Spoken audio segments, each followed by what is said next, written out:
서강대 경제대학원 김영익 교수님 자리해 주셨습니다. 근데 교수님하고 저는 개인적으로 학교에서도 좀 뵙고 오, 제가 야간에 또 공부를 하러 좀 다녔었거든요. 그래서 학교에서 좀 스승님으로도 모셨고 네. 그 전에 여의도에서는 워낙에 뭐 이코노미스트로 돼가셔서 그럼요. 네, 정말 제가 잘 배워오고 있었거든요. 그래서 오늘 모시게 돼서 설레이는 마음으로 또 네, 나왔습니다. 어떠세요? 한상희 위원님께서는? 세미나 가보셨어요? 김영익 저는 교수님께? 사실은 교수님을 이렇게 실물로 영접하는 거는 아. 최초입니다. 최초고. 진짜요? 네, 저는 사실 2018년까지는 외사에 있었다 보니까 상대적으로 뵐 기회가 없었는데 그 명성이나 이런 건 뭐 익히 제가 잘 알고 있고요. 그래서 오늘 많은 좀 지도 편달을 받으려고 큰 기대를 하고 있습니다. 네. 아니, 무슨 지도 편달이요? 네. 제가 김영매 애널을 전에 점심을 한번 같이 했거든요. 네. 근데 김영매 애널이 저한테 뭐라고 그러는지 아세요? 자기는 자기보다 나이 든 사람하고 안 만난대요. 교수님 너무 상처받으셨나봐요. 어떡해. 그래서 이 말씀 또 아이고, 하셨어요. 그래서 늘 아니에요. 저- 저도 나이가 많습니다. 괜찮습니다. 네. 늘 젊은 사람들 불러주면은 저 뛰어갑니다. 아, 저는 교수님을 제가 그렇게 이제 나이를 보고 만나지 않는 완전히 저에게는 스승님이셔가지고 요즘에 제가 젊은 친구들을 많이 만나려고 합니다. 이 얘기였던 거지. 또 괜히 또 말씀 잘하셔야 돼요. 네, 오해하시면 안 됩니다, 교수님. 오해는 아니고요. 네. 뭐 하여튼 저희가 인사를 네. 먼저 드리고 모셨어야 되는데 교수님께서 먼저 등장하셨습니다. 네, 안녕하세요. 네, 안녕하십니까. 안녕하세요. 네. 지금 1부부터 많은 시청자분들께서 기다리고 계셨어요. 네. 네. 김영익 교수님의 해안이 필요한 때가 왔다. 요즘 찾는 데가 굉장히 많을 것 같아요. 교수님 바쁘시죠? 그동안 한 달 동안은 12월 한 달 동안은 거의 쉬었어요. 아, 네. 별로 좋은 이야기들이 안 나와가지고요. 네. 네. 근데 최근에 교수님께 의견을 구하는 분들이 굉장히 많을 것 같아요. 예, 요즘 많이 부르는데 네. 그래도 뭐 조금씩 참고 있습니다. 네. 아니, 오늘도 그렇고 지금 시장이 너무 공포스럽게 빠졌어요. 예. 네. 근데 교수님께서 사실 꽤 이제 몇 달 전에도 그렇고 이전에도 뭐 자산시장 거품 붕괴에 대해서 많이 우려를 해오셨잖아요. 예, 예. 네. 혹시 지금이 그런 시기가 온 거라고 보시나요? 예, 저는 뭐 그런 시기가 시작됐다고 지금 보고 있습니다. 아니, 시작이요? 예. 이렇게 많이 빠졌는데 시작이에요? 아니, 우리하고 미국하고 좀 다른데요. 네. 예, 우리는 작년 그 하반기부터 빠졌지 않습니까? 우리는 거의 많이 빠진 것 같아요. 그래서 예를 들어서 100 빠진다면은 우리는 거의 80 정도 빠진 것 같고요. 네. 근데 미국이 지금 이제 시작인 것 같습니다. 그러니까 미국은 덜 빠졌고 한국은 그래도 많이 바닥권에 예, 왔다고. 작년 그 하반기부터 많이 빠졌으니까요. 네. 그러니까 지금 거품이 꺼진다라는 얘기를 하실 때 항상 이제 경기 둔화 우려를 같이 말씀해 주셨던 것 같은데요. 예, 제가 거품이 우선 발생했다. 예, 네. 그래서 꺼진다. 거품이 발생해야지 꺼지는 거거든요. 예, 그런데 제가 뭐 올해 이제 경제 전망하면서 두 가지 문제를 극복해야 된다. 하나는 2008년 뭐 글로벌 금융 위기, 그다음에 2020년 코로나 경제위기를 겪으면서 전 세계 중앙은행들 돈을 너무 많이 풀어버렸지 않습니까? 예, 그리고 정부가 돈을 많이 쓰다 보니까 뭐 정부, 가계, 기업, 부채가 너무 많이 증가해 버렸어요. 부채에 의한 성장을 했다. 예, 그리고 그 과정에서 또 저금리 때문에 풍부한 유동성 때문에 특히 미국 시장 중심으로 뭐 집값이든지 주식값이든지 저는 모든 것이 거품이다. 이런 말씀을 드렸는데 그런 자산가의 거품, 부채 문제 이 두 가지 문제를 해결하고 넘어가야 되는데 그게 올해일 것이다.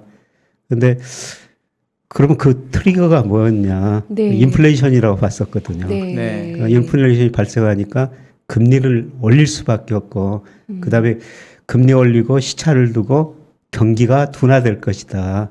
예, 그래서 상당히 어려운 시기가 한번 올 것이다. 근데 여기까지만 주로 언론에서 방송을 제 견해를 이야기했는데요. 예, 제가 주장했던 거는 이 시기에 우리가 다시 주식으로 돈을 벌 시기다. 네. 네. 예, 그래서 그레이트 리셋 이런 책을 썼는데요. 네. 그냥 올해 상당히 어려운 시기가 올 것이다. 이때 우리가 주식을 사서 돈을 벌어야 된다. 이런 이야기를 했는데요. 그 뒷이야기는 뭐 대부분의 방송 뭐 언론에서 그걸 안 하고 제목을 그렇게 다루니까 뭐 제가 닥터 도움이 되고 뭐 그런 시기였습니다. 약세론자 이렇게 해가지고 신문에 나오시니까요. 예. 약세론자가 이게 기회니까 이때 사야 된다 이런 말은 뒤에는 안 나오고. 예, 그 사야 된다는 걸 저는 강조한 거거든요. 네. 예. 그러면은 인플레이션이 지금 굉장히 문제가 돼서 이게 트리거가 돼서 예. 금리 인상 사이클이 시작이 되고 예. 그러면서 시장의 거품이 지금 교수님 의견에 따르면 조정이 시작이 된 건데요. 예.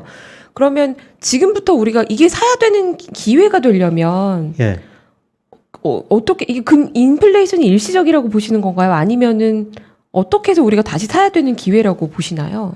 거품이 예. 빠지고 있는데 이제 시작인데. 저는 인플레이션이 거의 정점에 지금 와 있다고 보고 있거든요. 네. 그러니까 미국이나 우리나라나 역사적으로 보면 그 실질금리가 사상 최저치입니다. 제가 실질금리라고 말씀드린 것은 국채 10년하고 그 다음에 소비자 물가 상승을 네. 뺀 거거든요. 네.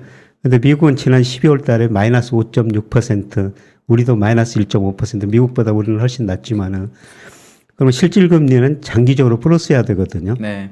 왜냐하면은 우리가 저축한다는 것은 현재 소비를 포기하고 미래 소비를 하는 거 아닙니까? 그렇죠. 그러니까 금리가 물가보다 높아야지 저축을 하게 되는 거죠. 그렇죠. 그래서 실질금리가 플러스해야 되는데요. 지금 실질금리가 마이너스예요.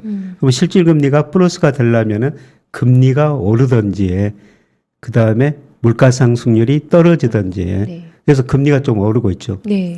근데 저는 뭐 10년 국채 수익률 앞으로 경기가 둔화될 것입니다. 여기서 크게 오르질 않을 거로 보고 있습니다. 네. 예, 그러면 물가 상승률이 떨어져야 되는데 왜 물가 상승이 떨어지냐? 예, 그거는 수요가 많이 둔화될 것이다. 오늘 새벽에 FMC 그 끝나고 저 파월 연준 의장 기자들 질문하는 것 뭐 제가 한번 들어봤거든요. 네. 네. 근데 인플레이션에 대해서 많은 좀 우려를 하고 있더라고요. 근데 물가가 오르는 것은 뭐 수요 측면에서 수요가 굉장히 많이 증가했던지 네. 그렇죠. 아니면은 공급 측면에서 예, 공급이 이축됐든지 둘 중에 하나거든요. 근데 중앙은행이 공급 측면에서 어떻게 조절할 수는 없어요. 지금 반도체 가격이 올랐다고 그래도 중앙은행 총재가 반도체를 생산할 수 있는 건 그렇죠. 아니죠. 그렇죠. 그 하영 그 노동자들이 부족하는데 그 노동자들을 중앙은행 총재가 와서 일하러 할 수도 없는 거거든요. 그래서 물가를 잡으려면 결국 수요 측면에서 금리를 올리고 통화 긴축을 해가지고 소비 투자를 줄일 수밖에 없죠. 예, 그렇게 되면은 앞으로 경기가 둔화될 거라는 겁니다. 네. 네. 교수님 저도 어제 그 FMC를 예. 오늘 새벽에 좀 가서 좀 자세히 들었거든요. 예. 근데 파월 의장은 경제에 대한 질문이 나오니까 예. very를 두 번을 써서 very라는 단어를 두 번 써서 스토롱이라고 말을 했거든요. 예. 저는 그걸 보면서 그런 공식적인 기자회견 자리에서 미국이라는 나라의 중앙은행장이 경기에 대한 그 정도 표현을 하는 거는 경기가 상당히 좋을 수 있다라는 자신감이 아니었을까라고 저는 생각을 했는데 예. 그 부분은 어떻게 보세요, 네. 교수님? 네. 이 그림 하나 보여줄 수 있나요? 네. 예. 이걸 보면 제가 GDP 갭이라고 그려놨는데요. GDP 갭률은 뭐냐면은 실제 GDP하고 잠재 GDP 차이거든요. 근데 미국 경제 지금 굉장히 좋습니다. 네. 예, 제가 올 4분기에는 불법 컨센서스를 한번 넣어봤더니요. 실제 GDP가 잠재 GDP를 넘어서고 있어요. 네. 미국 경제 정말 탄력적이거든요. 이게 2020년 코로나로 큰 타격을 받았을 때 마이너스 11% 정도 됐어요. 이게 미국 정부가 돈을 엄청 많이 쓰다 보니까 주로 소비 중심으로 경기가 성장하면서 지금 미국 경제가 능력 이상으로 성장하고 있거든요. 네. 이걸 보면 지금은 굉장히 좋죠. 네. 예, 그런데 문제는 앞으로 경제가 나빠질 거라는 겁니다. 네. 그래서 미국의 선행지수 보니까요. 컨퍼런스 보드에서 미국 선행지수 발표하고 OECD에서도 미국 경기 선행지수 발표하죠. 작년 6월을 정점으로 미국 선행지수가 지금 12월까지 6개월 연속 하락하고 있거든요. 네. 선행지수가 하락한 거는 앞으로 경제가 나빠질 거라는 겁니다. 그래서 예를 현재는 좋지만은 예를 들어서 올해 지금 GDP 성장률의 그 컨센서스가 미국이 예. 4.1%인가 그렇더라고요. 예. 그 내년은 2% 중반에서 3% 사이. 예. 이렇게 돼 있으면 그러면 교수님이 말씀하시는 둔화가 맞으려면 올해 숫자나 내년 숫자가 그러면 내려올 수 있다라고 더, 보시는 거예요. 예. 4%가 너무 많다. 예, 더 낮아질 수 있다고 보고 있어요. 네. 뭐 저도 경제 전망을 오래 했습니다만은 이 경제 성장이 올라가는 국면에서는 뭐 전문 IMF나 이렇게 전망보다 실제치가 더 높게 나와요. 네. 예, 그런데 경제 성장이 꺾이면은 실제치가 더 낮게 나오거든요. 네. 그래서 뒤따라 낮게 전망하게 되죠. 그래서 대표적으로 IMF가 분기별로 경제 전망을 하는데요. 예를 들어서 작년에 세계 경제가 10월 달에 4.9% 성장할 것이다. 예, 그런데 이번에 4.4% 1월에 낮췄지 않습니까? 네. 또 미국 경제 작년 12월에는 5.2% 성장할 거로 전망했죠. 예, 그런데 이번에 4.0으로 1.2%포인트 낮췄지 않습니까? 이제 더 낮추는 과정이라는 것이죠. 예, 저는 미국 경제가 빠르면 올 4분기에 늦어도 내년 1분기에는 마이너스 성장하리라 보고 있어요. 예. 올해 4분기에 마이너스요. 예, 오. 그거는 좀 다른 견해일 수가 있는데 네. 약간 지금 미국 컨트롤리언 뷰신 거죠. 예. 지금 올해 시장에서 4분기 그렇고. 마이너스면은 장난 아닌 거예요. 그러니까 예. 그렇게 보는 네. 뷰는 시장이 지금 없죠. 없으신 예. 거죠. 네. 근데 제가 그렇게 보는 것은 지금 실질금리가 마이너스거든요. 네. 그러니까 경제학에서 흔히 말하는 게 명목금리는 실질금리 플러스 물가상승률이다. 실질금리는 사전적으로 추정할 수 없으니까 우리가 실질 GDP 성장률을 대용 변수로 사용하는 거죠. 네. 근데 실질금리가 마이너스라는 거는 앞으로 실질 경제 성장률이 마이너스가 될 거라는 겁니다. 과거 보면은 뭐 기간에 따라 시차가 다른데 2분기에서 한 7분기 정도 시차를 두고 미국 경제가 실질 금리가 마이너스 되고 나서 침체에 빠진 적이 많거든요. 그럼 근데 실질 금리가 지금 아주 마이너스인 이유는 예. 인플레가 7%가 나왔고 예. 국채 금리가 1.7이니까 5.3인 거잖아요. 예, 예, 예. 근데 만약에 이제 페드에서 주장하는 대로 그분이 어쨌든 중앙은행 장이시니까 예. 인플레이션이 올해 말에 뭐 한 3%로 떨어지면. 빠지고 예. 금리가 한 몇 번 올려서 2% 중후반으로 올라가면 예. 그게 다 없어지잖아요. 예. 그러면 이 선행성이 좀 없어질 수도 있지 않을까 이런 생각은 어떻게 예, 그렇게 보세요? 될 수도 있죠. 네. 예, 그런데 저는 앞으로 미국 경제를 볼 때 10년 국채 수익률을 보자. 네. 지금 미국이 그렇게 금리를 올리고 뭐 통화 긴축 이야기 나오더라도 국채 수익률이 그렇게 안 오르거든요. 그렇죠. 지금 1.8% 안팎이 하지 예, 않습니까? 그렇죠. 저는 10년 국채 수익률에는 미래의 경제성에 미래 물가가 들어있다고 생각해요. 네. 네. 저는 지금 10년 국채 수익률이 거의 정점 무렵에 와 있다고 생각합니다. 앞으로 더 떨어질 것이다. 예, 그렇게 보고 있고요. 예, 그다음에 그 미국 거 소비 패턴을 보면은 예, 소비 중에서 내구재가 한 12%, 준내구재 13%, 그다음 서비스 소비가 65% 정도 차지하고 있거든요. 근데 올해 뭐 우리 경제도 뭐 3% 성장할 것이다. 미국 경제도 4% 성장할 것이다. 그거는 뭐 코로나 오미크론 같은 게 이제 진정되면서 소비가 많이 증가할 것이다. 이렇게 보는 거거든요. 네. 예, 그런데 그 소비 보면은 내구재 소비는 이미 다 해버렸어요. 그러니까 집에 있으면서 뭐 가전제품 그렇죠. 바꾸고, 예. 그래서 실제로 미국의 내구재 소비 보면은 작년 5월이 고점이었거든요. 네. 작년 11월까지 통계가 발표됐는데 오늘 저녁에 뭐 12월께 발표될 겁니다. 5월 고점을 못 넘어서고 있어요. 네. 그리고 준내구재가 조금 증가하고 나머지는 그 서비스 소비가 이제 증가하면서 경제 성장을 주도할 것이다. 그런데 주가가 떨어지고 소비 심리가 위축되면은 서비스 소비는 꼭 필요한 건 아니거든요. 네. 영화 안 보러 갈 수 있어요. 해외 안 나갈 수 있습니다. 네. 예식 안 갈 수가 있어요. 예. 그래서 서비스 소비가 위축될 것이다. 그리고 제가 그렇게 보는 이유는 미국 가계 금융자산 중에서 주식 비중이 지난해 3분기까지 발표됐는데 53%입니다. 네. 그러니까 53%가 어느 수준이냐면요. 2000년가 IT 거품 붕괴 직전에 그게 47%였었어요. 네. 그리고 글로벌 금융위기 직전에도 그게 47%였거든요. 네. 지금 53%라는 겁니다. 네. 네. 근데 주가가 떨어지면은 뭐 컨퍼런스 보드나 그 미시간 대학에서 소비자 신뢰지수, 소비자 지수 발표하는데 그게 거의 같은 방향으로 움직이라고 보고 있어요. 그럼 미국 GDP의 70%를 차지하고 있는 소비가 많이 저는 위축될 것이다. 그러면서 빠르면은 뭐 올 4분기 늦어도 내년 상반기에는 미국 경제가 저는 침체에 빠질 수 있다. 그렇게 내다보는 것입니다. 그러면은 교수님 보시기에 지금 주가 빠지는 게 예. 금리를 올려서 빠지는 게 아니라는 얘기로 저는 받아들여지네요. 금리 올리는 건 결국 경기가 좋다는 건데 교수님의 아이디어대로라면은 앞으로 10개월 있으면 경기 침체가 될 거니까 예. 지금 주가 빠지는 거는 오히려 금리 인상을 걱정해서 빠지는 게 아니라 왜냐면 주식이 보통 맞으니까 나중에 돼 보면 그렇죠. 예. 그렇게 혹시 보시는 관점으로 지금 접근하시나요? 그러면? 예, 저는 그게 근본 요인이라고 보고 그게 있죠. 맞다. 그리고 그 전에 자산 가격에 엄청난 거품이 발생했다. 네. 예, 그렇게 지금 보는 건데요.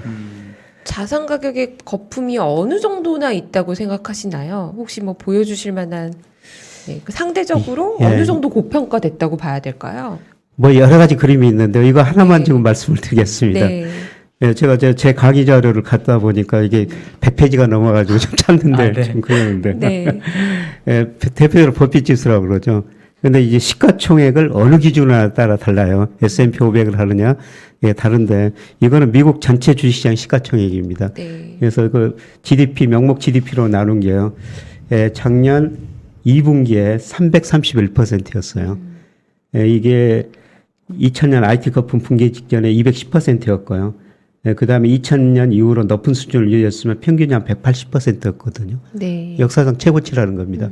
이게 이제 작년 3분기부터 서서히 떨어지기 시작했거든요. 예, 그리고 이것뿐만 아니라 뭐 실러 PER이라고 있죠. 그것도 뭐 과거 평균에 비해서 과거 평균이 한 16배 되는데 지금 현재 이익 기준으로 하면 한 39배 정도 되지 않습니까? 예, 그리고 미국 사람들이 돈을 엄청나게 빌려가지고 주식을 사고 있습니다. 네. 예, 이런 측면에서 거품이라 생각하고. 근데 교수님 앞서서 일부에서 유동원 본부장님하고도 이 얘기가 잠깐 있었어서 예, 짚고 가자면 금리가 예, 그 과거 실러 P가 15배, 16배 했던 때와 지금의 금리는 올라가도 여전히 그때보다 훨씬 낮은 수준이니 그러면 이 자산 가격이라는 게 금리의 함수라고 봤을 때에는 15배 대비 30배가 비싸다 이렇게 얘기할 수는 또 없는 거 아니냐. 뭐 그런 그건 어떻게 측면도 생각하세요? 있는데요. 네. 예, 그런데 지금 S&P 배당 수익률이 한 1.4% 정도 되죠. 네. 그게 국제 10년보다 더 낮거든요. 네. 이런 의미에서 주식의 매력도가 저는 많이 떨어졌다고 지금 보고 있습니다. 예. 네. 그러면 어느 정도나 조정을 받아야 거품이 좀 빠졌다 이렇게 볼 수 있을까요? 그러니까 어느 기준으로 따라 다른데 네. 미국의 산업 생산 대표적인 소매 판매 고용 이 세 가지 경제 지표로 하면은 지금 S&P 500이 좀 떨어졌더라도 지금 한 20% 정도 가대평가돼 있어요. 여기서 또 20%. 예, 예. 아, 예, 네. 그러니까 지금 현재 금리 수준을 감안하더라도 예, 20%는 예, 예. 네. 근데 문제는 그 주가라는 거는 항상 올라갈 때는 가대평가하고 떨어질 때는 가소평가하죠. 그렇죠. 네. 그 밑으로도 떨어질 수가 있다는 거죠. 네. 그래서 이거는 제가 우리나라 주식시장도 늘 이렇게 말씀을 드리는데요. 이 그림도 한번 보여주시겠어요? 네. 우리나라 주가하고 상관계수가 가장 높은 게 일평균 수출 그렇죠. 금액이거든요. 그렇죠. 거의 같은 방향으로 움직여요. 네. 예, 그런데 제가 그 작년 하반기부터 계속 좀 경고를 했던 거는 여러 가지 지표 중에 하나가 이거예요. 일평균 수출이 증가하고는 있지만은 주가가 거의 40% 정도 일평균 수출을 가대평가하고 있더라. 그래서 이게 가대평가 축소돼야 된다. 예, 그래서 뭐 수출도 증가하지만 주가가 너무 앞서가고 있기 때문에 주가가 조정을 받을 수밖에 없다. 이런 말씀을 드렸거든요. 근데 이게 작년 12월 통계인데 이번 달 수출이 제가 일평균 수출을 하면 전년 동기비에 제 모델은 한 19% 증가하는 거 나오는데요. 네. 근데 20일까지 보니까 18% 증가, 뭐 네. 거의 비슷하더라고요. 네. 그 통계를 넣어보고 오늘 그 2620 해보니까 이제 이게 마이너스로 돌아서 그랬어요. 네. 가소평가 영역으로 들어섰거든요. 네. 그런데 과거 보면은 또 밑으로 떨어질 때는 훨씬 더 밑으로 떨어졌다는 것이죠. 네. 네. 근데 우리 주가가 일평균 수출에 대해서 이렇게 가대평가된 거는 2007년이었었어요. 이때 무슨 일이 있었냐면은 은행들이 그 수입원 다변화 시켜야 된다고 펀드 캠페인을 주식형 펀드 캠페인을 했거든요. 네. 그래서 전국민 제가 펀드 가입했죠. H은행에 다녔었습니다만은 뭐 10조 펀드 캠페인 했어요. 8조를 모았었거든요. 뭐 K은행, S은행 네. 더 많이 모았습니다. 네. 네. 그래서 2008년 8월 달에 그게 144조까지 간 거죠. 그리고 은행들이 그렇게 펀드를 많이 모여주니까 자산운용사 사면서 이때 30% 이상 가대평가됐거든요. 네. 그리고 2008년 글로벌 금융위기가 오면서 주가가 폭락하면서 그 펀드가 한때 72조까지 줄어들었습니다. 최근 늘어봤자 94조 안팎이에요. 네. 예. 144조 같은 게. 그래서 이때 그 정말 많은 사람들이 주시장 간접 펀드 형태로 참여했다가 실망을 하고 나간 거죠. 그런데 이번에 가대평가된 것은 주로 직접 간접보다는 직접 투자. 이른바 그 통합 개미 운동이란 말 나올 정도로 네. 정말 많은 사람들이 주시장에 참여하고 주가가 일평균 수출에 훨씬 앞서갔거든요. 저는 지금 이것이 거품이라고 보고 이 거품이 해소되는 과정인데 그런데 오늘 2620 넣어보니까 이게 이제 마이너스로 떨어졌더라는 겁니다. 네. 그래서 주가가 저평가 영역에 들어섰다.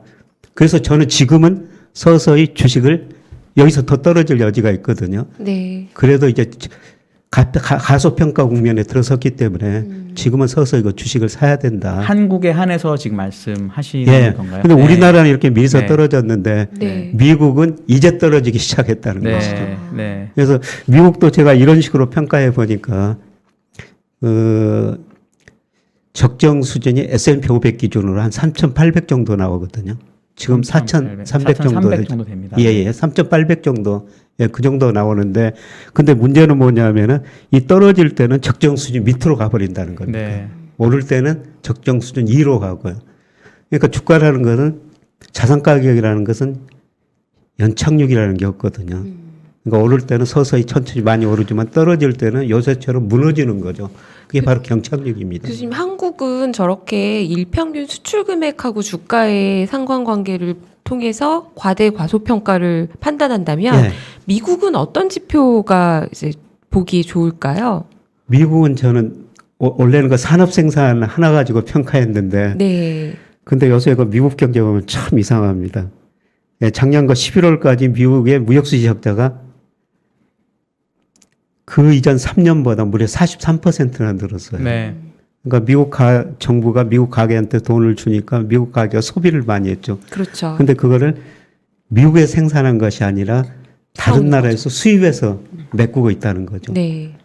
그래서 소비는 많이 증가했는데 미국의 산업 생산은 이제 겨우 코로나 직전 수준이에요. 네. 고용도 늘어났지만은 코로나 직전보다 작년 12월까지 아직도 370만 개 정도 부족하거든요. 네. 그러니까 미국 사람들 소비한 걸 자기들이 생산하는 게 아니라 대수입해서 쓰고 있다는 거죠. 네. 그렇죠. 그래서 미국 고용이 코로나 직전보다 못 올라가고 특히 산업 생산도 뭐 별로 안 늘어난 거예요. 그 부분은 이런 의견이 있더라고요. 말씀하신 대로 무역 수지 적자는 엄청나게 많아졌고, 네. 그래서 순수출 GDP에서 순수출이 기여하는 포션이 계속 떨어지고 있거든요. 예, 예. 마이너스가 커지고 예, 있거든요. 예. 대신에 미국 기업들이 해외에다 내는 세금은 계속 늘어나고 있어요. 예. 그러니까 그게 미국 기업들이 외국에서 돈을 벌어가지고 그 하는 포션이 점점 늘어난다는 거잖아요. 예, 예. 그러니까 그게 이제 약간 트레이드오프처럼 된 건데 예. 앞으로 그 추세는 계속 될 거니까 예. 상관없다. 뭐 예. 이런 의견에 대해서는 어떻게 보세요? 그거는 뭐 그럴 수도 있는데요. 예, 그런데 그 미국이 이렇게 무역수지 적자가 많이 나다 보니까 미국의 순부채가 너무 많이 늘어나고 있어요. 네. 지금 작년 3분기 기준으로 한 16조 달러 정도 네. 되거든요. 네. 근데 이 16조 달러 의미가 뭐냐면 GDP 대비 한 69% 정도 돼요. 네. 그러면은 순부채가 그렇게 많이 늘어나면은 미국이 그거를 뭐로 메꾸냐면은 외국인들이 미국 주식 채권 사줘가지고 네. 메꾸고 있거든요. 네. 그게 11조 달러 정도 돼요. 그러니까 쉽게 말씀하면 우리가 지금 매년 미국으로 수출하자 200억 달러 정도 무역 흑자 내지 않습니까? 그 돈 가지고 그 돈 일부를 우리가 미국 주식 채권 사주고 있는 거예요. 네. 그거로 버티고 있거든요. 그런데 미국 주가 거품이고 붕괴되는 조짐 보이면은 아마 우리 자금, 중국 자금이 미국으로 그렇게 안 들어갈 거예요. 그러면 저는 달러 가치도 폭락할 수 있고요. 미국 주가가 더 떨어질 수 있다고 보고 있거든요. 근데 미국이 그런 상황이라면 예. 결국에 이렇게 10년 국채 수익률이 못 올라가고 이런 상황이라면 금리가 어느 정도 지금 강하게 올라갈까봐 너무 걱정하고 있는 건데 그 이 우려는 너무 오히려 과하다고 봐야 될까요? 금리는 저는 뭐 10년 국제 수익률은 네. 뭐 거의 2% 그렇죠. 이상은 안 가리라고 생각해요. 아, 예. 그러면 그럼 올해 금리 인상 전망에 대해서는 어떻게 보시나요? 단기 금리는 인상하죠. 현재 경기는 좋으니까. 네. 예, 그래서 조만간 장단기 금리차가 많이 축소되리라고 보고 있습니다. 그럼 미국 경제를 예측할 때 보통 10년 국채 수익률하고 2년 국채 그 차이를 예상하지 않습니까? 네. 그런데 참 저는 채권 시장은 똑똑하다고 그러는데요. 2019년 3분기에 그게 역전됐지 않습니까? 그때 제가 한 신문에다 칼럼을 썼어요. 그걸 보고 뭐 다른 경제 지표도 봤지만은 미국 경제 2020년 상반기에 굉장히 어려워질 것이다. 그런데 한 언론사에서 그 글을 써주라고 제가 써줬는데 그때 당시 미국 경제가 너무 좋았거든요. 네. 이 가능성 굉장히 낮다.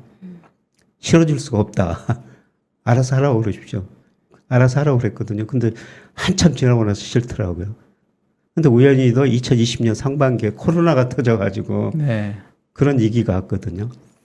네, 그런데 저는 모든 경제 변수를 거의 대부분의 변수를 예측하는 모델이 있어요. 네. 근데 이상하게도 그 모델이 굉장히 나쁘게 나오면 이상하게 예생적인 사건이 터집니다.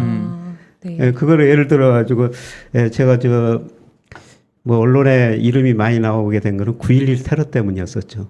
그러니까 2000년 말에 제가 모델 가지고 전망해 보니까 2001년 9월에 주가가 폭락하게 나왔거든요. 무슨 이유인지 몰랐죠. 예. 근데 우연히 9.11 테러가 터져가지고 폭락하고 그때 460까지인가 떨어졌는데 제가 여기서는 주식 사야 됩니다. 연말에 700 갑니다. 그랬더니 696까지 갔거든요. 근데 제가 2019년에도 그 글을 쓰고요. 또 책을 내면서 그때 주가 지수가 한 2200 정도 갔었죠. 예. 2020년 상반기에 주가 지수가 1600까지 떨어질 수 있다. 네. 다 무슨 이야기냐. 헛소리 하지 말라. 그런 이야기였죠. 근데 우연히 그 코로나가 와가지고 또 그런 현상이 발생했는데요. 지금 제가 가지고 있는 모델들 작년부터 상당히 나빴기 때문에 예, 계속 좀 어두운 이야기를 드린 것입니다. 그럼 지금이 바로 부채를 조정해야 되는 그 시점에 왔다 이렇게 보시는 건가요? 예, 미국은 이제 시작이라고 저는 보고 있어요. 근데 한국이 다운사이드 리스크는 적어도 예. 미국이 이제 시작이면 한국 주식시장도 당연히 녹록치 않을 예, 것 우리는 같고요. 미리서 사실 많이 반영한 거죠. 뭐 일리안 패스액이라고 유명한 거 칼럼니스트가 있지 않습니까? 이분이 하는 이야기가 한국 경제를 세계 경제 풍향계다. 예. 그다음에 어떤 사람은 한국의 금융시장을 탄광 속의 카나리아다. 네. 이런 식으로 비유하거든요. 그러니까 우리 수출을 전 세계로 하고 있죠. 그리고 우리 수출이 매월 1일 날 세계에서 제일 빨리 발표가 네. 돼요. 그렇죠. 그러니까 우리 수출이 미국으로 잘 되면 미국 경제가 좋다는 것이죠. 중국으로 잘 되면 중국 경제가 좋다는 거죠. 네. 각 업종별로도 계속 발표하고 있거든요. 반도체가 잘 되면 반도체 경제가 좋고, 뭐 자동차 수출 잘하면 자동차 경제가 좋고, 이걸 세계에서 제일 빨리 벌 수가 있다는 겁니다. 근데 요새 유가가 오르고 있지만요. 저는 유가 조만간 떨어지리라고 보고 있어요. 네. 유가하고 우리나라하고 코스피하고 비교해보면요. 제가 이 오른쪽 그래프입니다만은 우리나라 코스피와 유가하고 방향은 거의 같습니다. 상관계수가 0.6 정도 나오고요. 코스피가 1개월 정도 선행하거든요. 우리 GDP 중에서 수출이 차지하는 비중이 43% 작년 기준으로. 네. 그러니까 세계 경제 좋으면은 우리 수출 늘어나고 기업 이익 늘어나고 경제성이 올라가면서 주가 코스피가 오르죠. 네. 세계 경제 좋으면은 세계 수요가 원유 수요가 늘어나서 세계 경제도 뭐 원유 수요도 늘은 거예요. 그런데 이거는 작년과 12월까지 통계입니다. 올 1월 달에 지금 주가 많이 떨어졌지 않습니까? 네. 이거는 세계 경제가 앞으로 나쁠 거라는 겁니다. 우리가 전 세계적으로 수출하니까. 그러니까 저는 이걸 보고 조만간 유가도 떨어질 것이다. 네. 근데 저도 뭐 완전 경제를 공부한 사람이 아니어서 근데 요즘은 보니까 예. 저희는 이제 메모리 반도체잖아요. 예. 한국은. 예. 그리고 옛날에는 유가랑 수출하고 되게 연관관계가 많았던 걸 저도 기억을 하는데 예. 요즘은 일단 디램 가격이 훨씬 더 수출을 잘 설명하더라고요. 예. 그러고 예를 들어 디램을 수출하는 거는 분명히 맞는데 그리고 삼성전자의 파운드리 그 비메모리도 있는데 반도체 시장으로만 놓고 보면 미국에선 비메모리가 훨씬 크니까 우리나라에서 예를 들어 반도체가 나간다고 해서 이게 바로 미국에 영향을 주는 거냐 첫 번째가 궁금한 거고요. 두 번째는 앞으로 이제 우리나라 수출이 뭐 어떻게 될지 모르겠지만 이제 좀 뭐 잠깐 경제가 안 좋아지면 좀 침체될 수 있는데 그게 만약에 지금 애널리스트들이 보는 것처럼 올해 상반기가 메모리 가격의 바닥이고 예. 앞으로 좋아진다라고 보면 다시 하반기에는 수출이 좋아지는 그림이 나오면서 카나리아가 살아나지 않을까 이런 뷰는 어떻게 보세요? 이런 뷰는? 저기 하반기에 일평균 수출 금액은 좀 증가하긴 할 거예요. 느는 예, 걸 보세요. 네. 네. 그러니까 제가 올 4월쯤이 주가가 바닥일 것이다. 4월. 네. 이렇게 말씀을 드리는 이유는 제가 일평균 수출로 그 주가를 전망하는데요. 이게 지금 여기는 전망치가 안 나왔는데 일평균 수출이 4월쯤 바닥이 나오거든요. 네. 그리고 규모는 12월로 갈수록 좀 증가해요. 그래서 제가 올 4월쯤이 뭐 주가가 한 2,500 정도까지 떨어지고 그거로 하면 2,480 정도 나오더라고요. 혹시 그 수출이 증가할 때 어느 쪽 산업이 제일 크게 증가하는지도 혹시 그거는 제가 보시나요? 업종별로는 전망 안 하고요. 네. 전체 수출만. 네. 전반적으로 하반기로. 근데 뭐 지금 반도체 비중이 크니까 반도체가 떨어지지는 않는다는 얘기일 수 있긴 하겠네요. 제가 전망치 반도체 자체가. 산업은 잘 모르는데 네. 근데 반도체도 대표적인 경기 관련 산업 그렇죠. 아닙니까? 그러니까요. 네. 네. 네. 근데 제가 애널리스트 견해가 좀 다를 수가 있는데 뭐 세계 경제 미국 경제가 마이너스로 빠진다면은 네. 반도체 경기만 저는 따로 좋을 수는 없다고 생각하고 있거든요. 그러면 하반기에 수출 늘어나는 건 그럼 다른 쪽일 거다 이렇게 결국은 해석이 되는 거겠네요.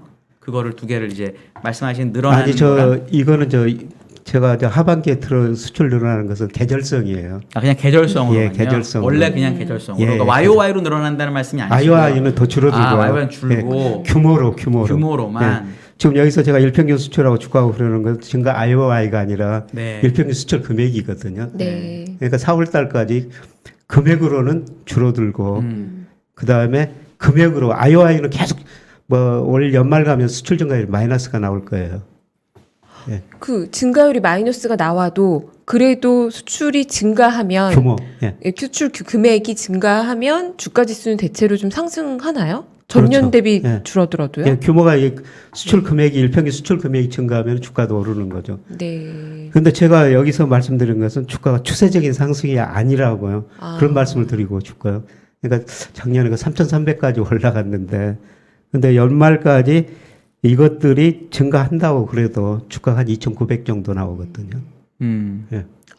고점이요? 네, 고점이. 네.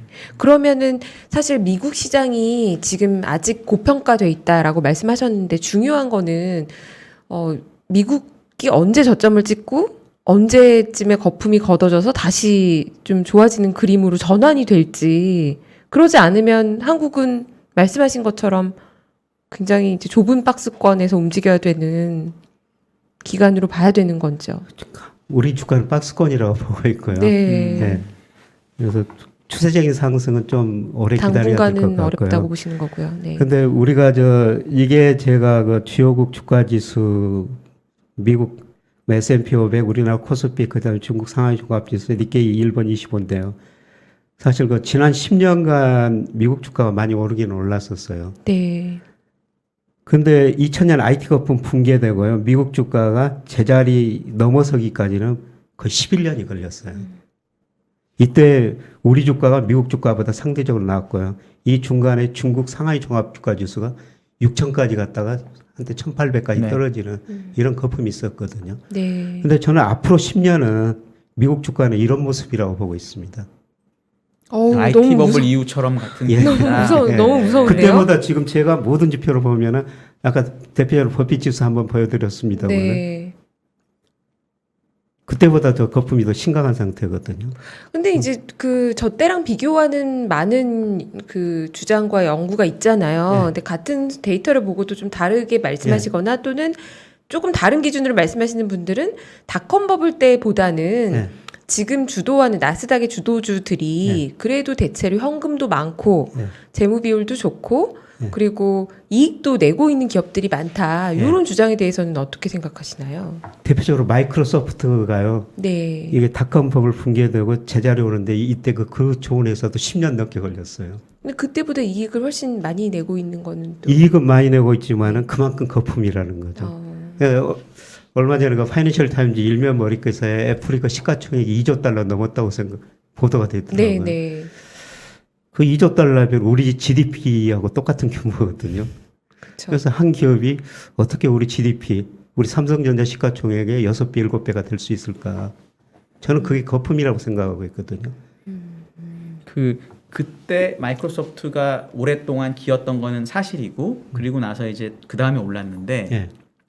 사업 구조가 바뀌었기 때문에 가능했다. 그러니까 그걸 마이크로소프트라는 기업에 한정하지 말고 예. 미국이라는 증시로 놓고 봤을 때는 예를 들어 예. 마이크로소프트 그때는 저 그때 뭐 윈도우 CD 팔고 오피스 CD 팔고 이랬던 회사가 예. 지금은 애저라고 하는 클라우드 매출이 많아지고 클라우드 게임도 있고 그 다음에 오피스도 다운로드 받고 그러니까 원가 구조가 바뀌어서 이익이 안정적이고 예. 지금은 이제 수주잔고 요번에 실적 발표 보니까 2년치를 갖고 있더라고요. 예. 그러니까 이런 식으로 이익의 안정성이 높아져서 코스트 오브 에쿼티가 떨어지니까 약간 밸류에이션 올라가는 거는 봐줘도 된다. 이런 건 어떻게 생각하세요? 미국 전체적으로도 그렇고. 뭐 예. 젊은 분들이 늘 그렇게 이야기하시더라고요. 그러니까 이번에는 그래서 다르다. 제가 예, 궁금해서 작년 그 말씀드립니다. 6월 달에도 또 젊은 분 또 유튜브에 나가가지고 네. 그런 이야기를 하시더라고요. 네. 뭐 그런 시대가 변화가 될 수가 있습니다. 근데 그 당시도 마이크로소프트가 가지고 있는 상품들이 그 당시도 그랬었거든요. 네. 그러니까 다른 회사보다 특별한 제품을 가지고 있다. 그건 저는 이번에도 다르지는 않다고 보고 있습니다. 근데 이거는 그럼 어떨까요? 지금 이제 당분간 금리 인상을 하기 때문에 지금 거품이 좀 붕괴되는 트리거였다면 또 그러면서 소비가 안 되고 인플레이션이 떨어지면 네. 다시 통화 정책을 바꾸면서 그러면 또 어느 정도 통화 정책을 지금의 이 강한 두려움보다는 그렇게 강하게 올릴 만한 펀더멘탈이 안 된다라고 생각하면 예. 또 시장에서는 밸류에이션을 다시 또 높은 방향으로 바라볼 가능성은 없을까요? 뭐 그 가능성이 있죠. 네. 그런데 저는 이번에는 그 통화정책 효과가 별로 없다고 생각하거든요. 네. 예, 제가 그 제일 자주 보는 경제 주간지가 영국의 경제 주간지 더 이코노미스트라는 경제 주간지가 네, 있어요. 네. 제가 그거를 보는 거는 확실한 그 근거가 있고 주장이 있거든요. 네. 근데 저는 그거를 많이 보면서 제 생각도 그 정리하고 그러는데요. 네. 이거 제가 이 그림 하나 보여주실 네. 수 있어요? 예, 이거 언제 건가요? 예, 좀 오래된 겁니다. 네. 근데 장 경기 침체가 오는데 쓸만한 무기가 없다는 거죠. 무기라는 게 재정정책하고 통화정책이거든요. 그렇죠. 예. 그런데 두 번의 경제위기를 겪으면서 선진국은 정부가 부실해졌고, 그다음에 신흥국은 뭐 국가에 따라서 하지만 기업, 가게가 부실해졌어요. 네. 근데 다음 침체가 오는데 아마 정부는 돈 쓸 겁니다. 근데 통화정책은 별로 여지가 없다는 것이죠. 지금 금리 굉장히 낮죠. 더 내릴 여지 없죠. 가계 기업이 부실해졌기 때문에 금리를 더 내릴 여지도 없고 돈을 풀어도 소비 투자가 안 늘어난다는 거죠. 네. 그래서 어떻게 생각하면은 다음 위기는 더 심각한 위기가 올 것이다. 그래서 지금 IMF 경제 전망, 보통 경제 전망이 이런 경우예요. 그러니까 2020년 코로나 때문에 경기가 급소화 위축됐다가 2020년 하반기부터 지금 거의 V자형으로 회복되거든요. 네. 이게 계속 회복될 것이다. 이게 이제 낙관적인 시나리오인데 저는 빠르면 올 하반기 또 내년에 다시 한번 경기 침체가 올 거라고 보고 있거든요. 네. 그거는 과거에는 이렇게 2008년, 2020년 경제가 위기 왔을 때는 통화정책, 재정정책이라는 무기가 있었기 때문에 빨리 회복될 수가 있었어요. 그런데 다음 경기 침체가 오면은 과거처럼 그렇게 빨리 회복되지는 않으라고 보고 있습니다. 정책 수단에 한계가 있기 때문에. 그러면 4분기 경기 침체라는 얘기는 결국 말씀하신 대로 GDP가 마이너스가 되는 거 두 분기 나오면 침체라고 저희가 정의를 네, 하잖아요. 그러니까 네. 그 두 분기가 나온다는 얘기인데 미국의 GDP는 제가 알기로 3분의 2 이상이 개인 소비이고요. 그렇죠. 그 개인 소비 중에 아까 얘기하신 내구재는 자동차 같은 건 벌써 많이 샀으니까 네. 그래서 중고차 가격이 비싸진 거고 예. 그럼 그건 이제 어차피 줄어든다는 것까지는 아마 많이 동의하실 텐데 예.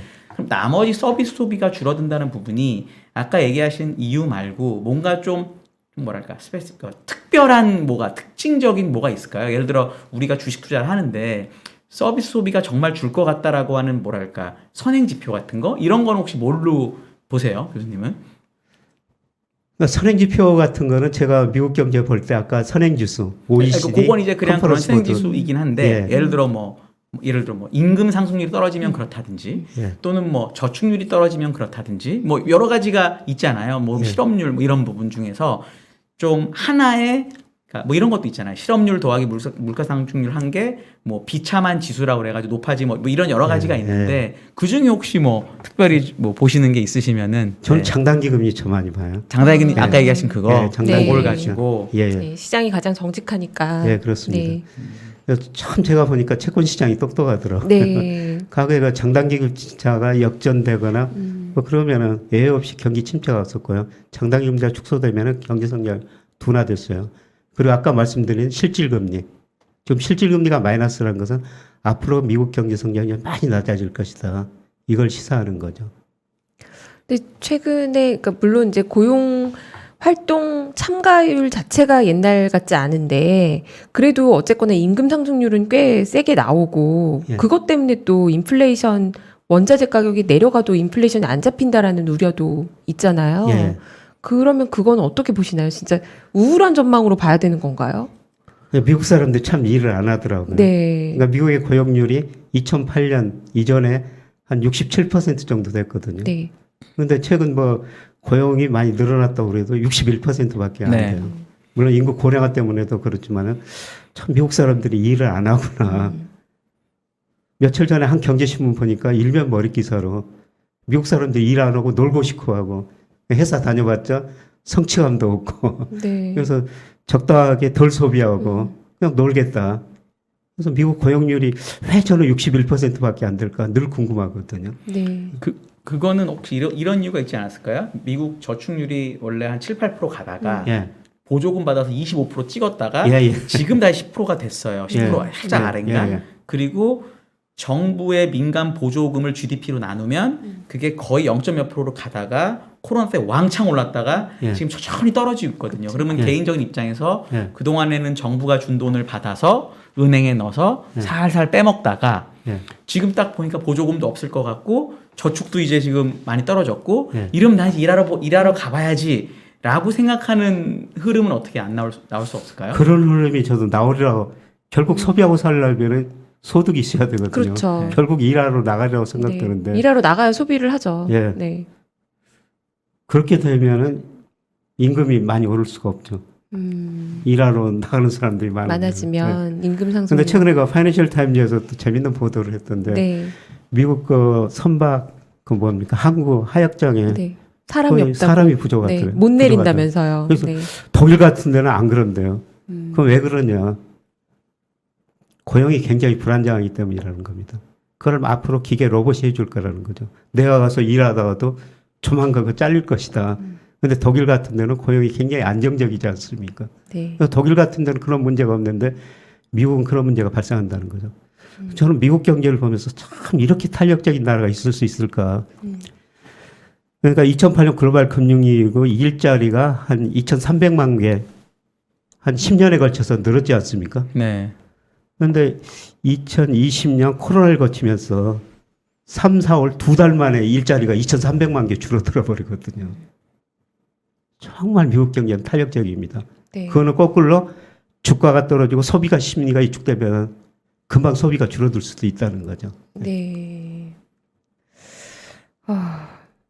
그럼 최악의 상황을 그러면은 시나리오를 그려본다면 앞으로 어떤 악재랄까요? 어떤 게 남아 있을까요?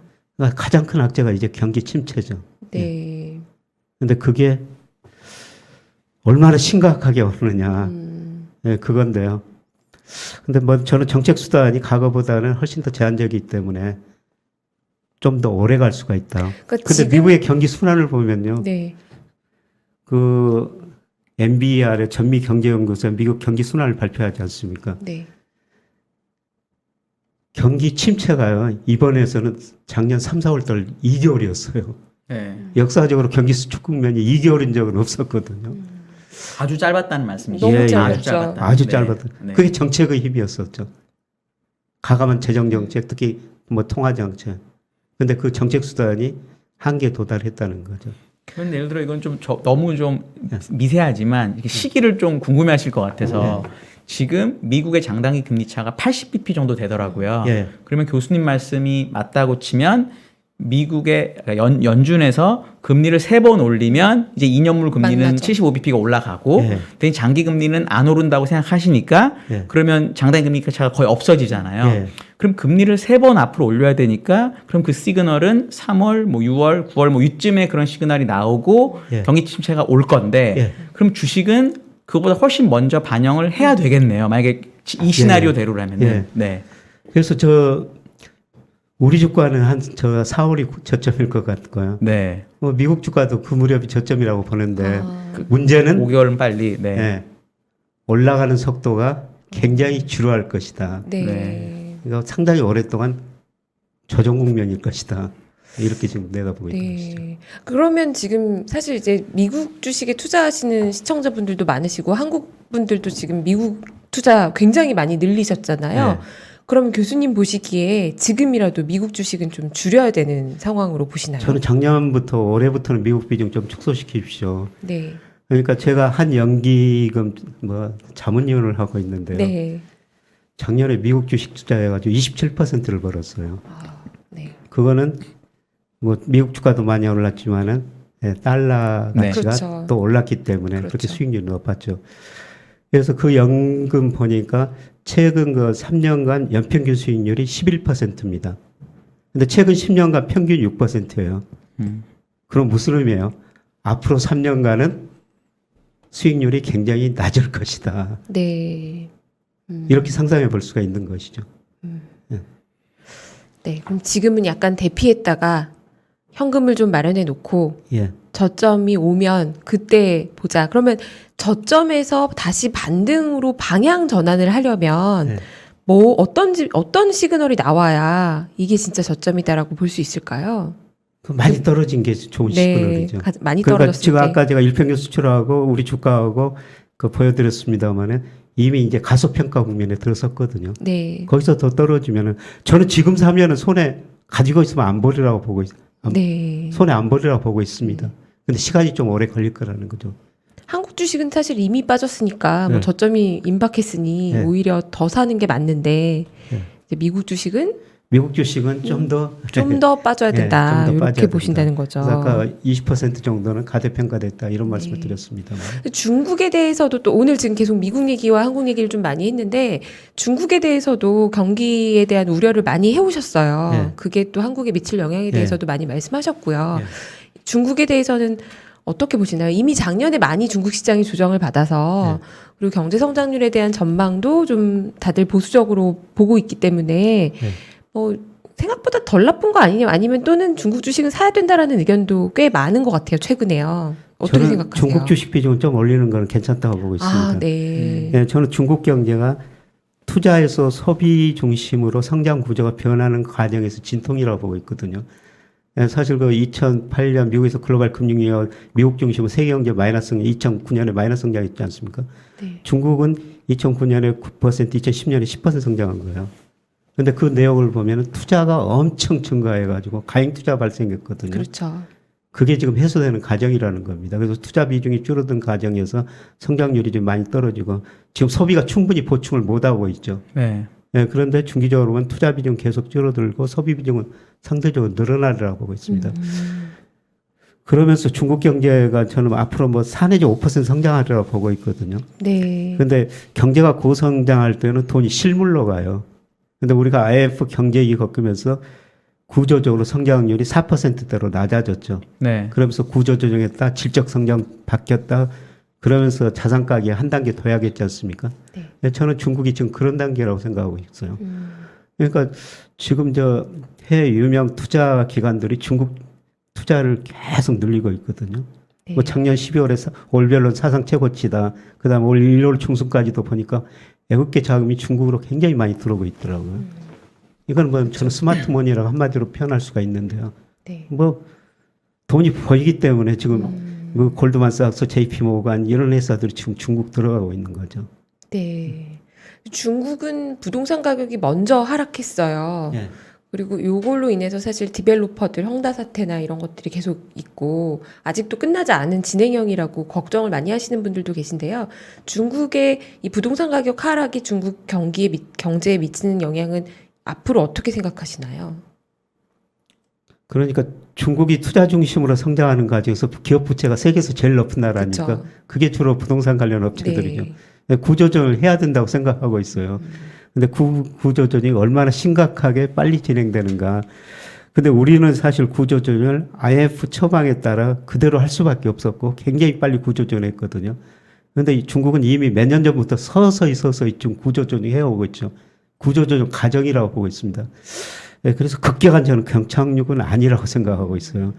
예, 그리고 중국의 1인당 국민소득이 2019년에 1만 달러를 돌파했지 않습니까? 네. 그 15억 가까운 인구가 소비를 해주기 때문에 중국 경제가 뭐 마이너스 성장한다. 뭐 그런 건 아닐 것 같습니다. 한 4% 성장. 과거보다 낮은 성장이지만 저는 이제 질적 성장으로 전환한 과정이라고 보고 있습니다. 네. 중국이 사실 사람들이 못 샀던 작년에 또 하나의 이유가 이제 규제이잖아요. 규제죠. 예. 그 부분은 혹시 교수님 의견이 어떠신지 좀 궁금합니다. 저는. 그러니까 중국을 하이브리드 캐피탈리즘이라고 그러죠. 네. 예, 제가 하나금융연구소 소장하면서 중국 일을 참 많이 했거든요. 중국 가면 정말 궁금한 일이 많아요. 어떻게 저렇게 자본시장 경제는 많이 있으면서 또 사회주의 체제일까? 그게 어떻게 양립할 수 있을까? 그런 생각이 드는데요. 근데 저는 중국 투자하라고 그러면서 개별 기업 투자는 좀 안 하시는 게 좋을 것 같다. 규제가 네. 뭐 기업 언제든지 규제를 할 수가 있으니까. 그래서 중국 투자는 하시기는 하시되 뭐 펀드나 ETF 쪽으로 간접 투자하시는 게 좋을 것 같다. 이런 말씀을 드립니다. 네. 그럼 그 중에서 중국도 투자하는 게 본토가 있고 CSI 300이 있고 네. 홍콩이 있고 MSCI 차이나도 있고 여러 개가 있잖아요. 그 중에 혹시 제일 좋아 보이시는 거는 어떤 게 좋아 보이세요? 사실 홍콩 주가가 제일 많이 떨어졌죠. 그건 그렇습니다. 그래서 올해 좀 반등하고 있는데요. 뭐 홍콩 주식 좀 관심 가질 필요가 있다고 생각하고요. 네, 저는 조금 더 세부적으로 중국의 그 전기차 ETF 이거를 뭐 그게 한 우리 저 자산운용사에서 만들었을 때 네. 시장 판매했을 때부터 그거 관심 갖자. 네, 그런데 그게 한 2배 올랐다가 최근에는 또 한 20% 이상 떨어지더라고요. 네. 네. 뭐 그러니까 제가 그거를 하는 거는 전 세계가 탄소 제로 시대, 뭐 연도는 다르지만 다 그런 쪽으로 가는 거 아니에요. 네. 그래서 전기차 시장이 굉장히 빨리 발전할 텐데 그 전기차 시장 중에서 가장 큰 게 중국이다. 예, 그래서 이런 식으로 그 ETF에 중국은 투자하자 그런 말씀을 드리고 있는 겁니다. 네. 아, 시간이 늦어져서 10시가 다 돼가고 있긴 하지만 그래도 교수님께 매크로 전문가시니까요. 요거는 또 빼먹고 가면 안 될 것 같아요. 하나는 이제 한국의 통화정책, 금리에 대한 방향성 어떻게 봐야 될지 하고요. 두 번째는 환율이죠. 또 원달러 환율. 두 가지 좀 의견 주시겠어요? 저는 금리는 한 번 정도 더 올리라고 생각해요. 네. 예. 그리고는 네, 끝일 것이다. 아, 네, 우리나라의 그리고- 경제가 그 이상을 받쳐주기는 어렵다라고 보시는. 예, 그렇습니다. 우리나라 경기도 지금 둔화되고 있고요. 네. 뭐 통계청의 선행지수, 오이 선행지수, 뭐 작년 6월, 7월 고점으로 좀 떨어지고 있거든요. 예, 그래서 뭐 한 번 정도 올리면 끝이다. 그리고 더 중요한 거는 아까 미국 10년 국채 수익률이 별로 못 오를 것이다. 우리도 지금 2.6% 안팎에서 네. 5% 안팎에서 움직이고 있는데요. 이게 거의 고점이라고 보고 있어요. 네. 예, 그리고 환율 측면에서 보면은 지금 원달러 환율이 1,200원 약간 넘었습니다만 이 네. 1,200원 넘은 거는 일시적이다. 아, 예, 조만간 1,150원 정도로 다시 예, 내려. 다시 갈 것이다. 그 이유는 우선 그 회사적을 보면은 지금 미 달러 가치가 별로 못 오르고 있거든요. 오히려 지금 작년 11월 고점을 돌파 못 하고 있어요. 네. 예, 그거는 미국의 대불균형이 너무 심화됐다고 보고 있거든요. 아까 말씀드렸습니다만 미국의 대부채 16조, GDP 대비 69%. 이게 너무 많은 거예요. 그 세계 그 중앙은행들이 뭐 외환을 보유하는데 2000년에 달러 비중이 71%였거든요. 근데 네. 작년 2분기 통계 보니까 59%. 달러에 대한 갈수록 신뢰도가 떨어진다는 것입니다. 예, 그리고 달러의 장기적인 가치는 세계 경제에서 미국 비중이 어느 정도인가. 뭐 달러 가치가 떨어지면 미국 비중 자연적으로 떨어질 수밖에 없는데요. 그런데 달러보다는 IMF가 미국 경제 비중을 전망하는데 2026년까지 전망해 놓은 거 보니까 미국 비중 축소거든요. 달러 가치 하락이라는 거죠. 예, 달러 가치 하락하면 상대적으로 원화 가치는 오를 수밖에 없다. 예, 그리고 우리나라 경상수지가 작년에 아직 발표가 안 됐으면 한 900억 달러 정도 GDP 대비 5% 정도 되거든요. 네. 경상수지 5% 넘는 나라는 별로 없죠. 이런 걸 볼 때 시간을 두고 달러는 하락하고 원화 가치는 상대적으로 오를 것이다. 그래서 1,200원 여기서 조금 더 넘으면은 저는 외국인들이 우리 주식 살 거라고 보고 있거든요. 네. 그래서 제가 5월 이후 주가가 좀 반등할 것이다. 그 이유 중에 하나는 외국인들이 우리 주식을 좀 살 것이다. 네. 교수님 말씀 들어보니까 주식도 좋아 보이는데 네. 한국 장기채가 제일 좋아 보이네요. 네, 금리는 그래서 저는 고점이고 채권 지금 사시라고 그렇게 권유하고 있습니다. 아, 예. 그러시죠. 네. 교수님 지금도 이제 혼란스러운 이 시장에서 지금 그 어떻게 보면 작년, 재작년 주식 초보 분들도 개인 투자자들도 수익률이 굉장히 좋으셨다가 지금 힘드시잖아요. 예. 이런 분들께 교수님께서 해주실 만한 조언이라던가 뭐 어떤 말씀을 해주실 수 있으실까요? 근데 지금 전망이 전방적으로 한 번 더 내려가고 세게 못 올라간다라는 전망이어서 들으시면서 아 어떡하지 이런 분들도 계실 것 같아요. 예, 주식은 장기적으로 오르거든요. 네. 예, 우리 주가를 제가 명목 GDP하고 평가해 보면은 우리 아직 GDP가 마이너스 성장을 안 하거든요.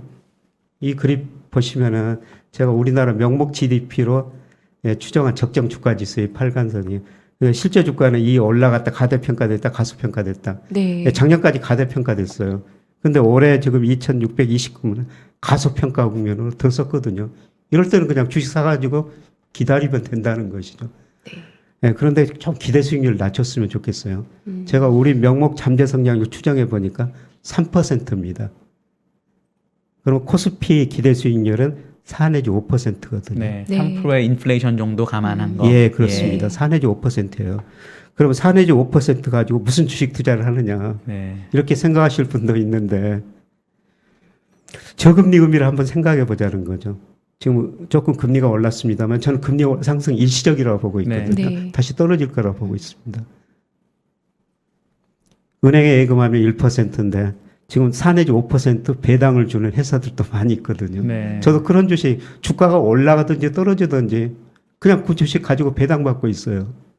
그러니까 기대 수익률을 낮추면은 얼마든지 주식 투자할 수가 있다는 겁니다. 네. 예, 그리고 저는 그 투자라는 것은 수익률하고 리스크의 적절한 조화인데요. 가끔 그 금융회사에서 판 상품 문제가 발생한 거 보면은 그 두 가지가 불균형이에요. 그래가지고 문제가 발생합니다. 그래서 항상 우리가 수익률하고 리스크를 조화를 맞춰야 되는데, 근데 제가 작년 하반기부터는 계속 그 리스크를 강조했거든요. 네.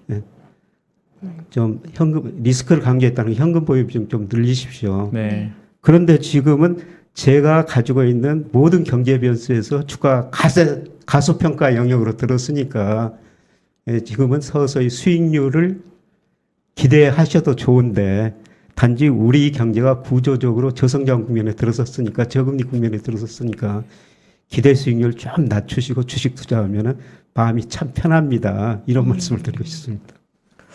오늘 1부, 2부에서 두 분의 경기에 대한 전망은 좀 어떻게 보면 방향이 좀 반대 방향이기는 하지만 중요한 말씀이 두 분의 공통적인 메시지가 리스크 리워드 리턴을 생각한 것 같아요. 지금 말씀해 주신 것처럼 전망이 아주 좋지는 않지만 그래도 지금은 다운사이드 리스크보다는 그래도 한국 같은 경우에는 그래도 리스크 대비해서는 리턴을 기대할 만한 시점이 예, 거의 다 와가고 있다. 네, 그렇습니다. 네. 예. 제가 잘 해석한 거 맞나요? 예, 예. 네. 예. 네, 좀 더 부분. 남아있기는 남았는데 네. 그냥 멀리 내다보고 지금부터 서서히 이거 주식 비중을 늘리자는 겁니다. 네. 그래서 제가 얼마 전에 한 언론에다 칼럼을 썼어요. 올해 주식 비중을 늘릴 시기입니다. 네. 지금 우리 가계 자산 중에서 주식 비중이 23% 직간접 합쳐가지고 23% 정도 되거든요. 네. 네, 저는 이게 우리 구조적으로 저성장 특히 저금리 시대에 23%는 낮다고 생각하고 있습니다. 결론 올해는 한국이 만약에 굳이 롱숏을 해야 되면은 한국이 롱이고 미국은 숏이고 중국도 롱에 좀 가깝다. 예, 이렇게 예. 결론을 내리면 될까요? 예, 그렇습니다. 네. 예, 예. 네. 네. 깔끔한 정리 감사합니다. 두 번째 정리를 제대로 해주셔가지고 제가 말씀드릴 게 없습니다. 늦은 시간에 교수님 여기까지 나와주셔서 정말 감사드리고요. 저희가 또 이렇게 중요할 때 힘들 때마다 교수님께 헬프 요청 드리면 또 나와주시면 감사하겠습니다. 아까 말씀드렸지만 요새는 이제 젊은 분들이 더 똑똑해진 거예요. 아이고. 저 같은 저 나이 든 사람 부르지 마십시오. 아니에요, 교수님. 스승님은 언제나 항상 필요하시죠. 네. 네, 고맙습니다. 네. 네. 오늘 서강대 경제대학원 김영익 교수님과 2부 함께 했습니다. 감사합니다. 감사합니다. 네, 고맙습니다.